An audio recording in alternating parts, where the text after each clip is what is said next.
Sokrates var filosof og underviser. Han levede under ideologien om dialektik som undervisning. Filosoffer som ham lagde meget vægt på at have samtaler med elever, og det var elevens lærdom, der var i fokus. Et af Sokrates' berømte citater er: "Det eneste jeg ved er, at jeg intet ved." Han siger også, at være filosof er det samme som at være en jordmoder. De hjælper andre med at føde viden. Vi fødes med al viden, vi har bare glemt det. Vores arbejde igennem livet er at komme ud med viden.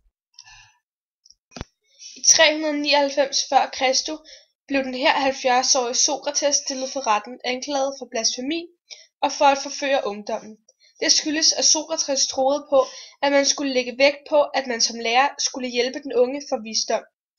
Man skulle åbne eleven for verden gennem sex. I stedet for at vente på henrettelsen, valgte han at drikke af et bæger af saft fra den giftige skamtude med sine venner samlet omkring sig.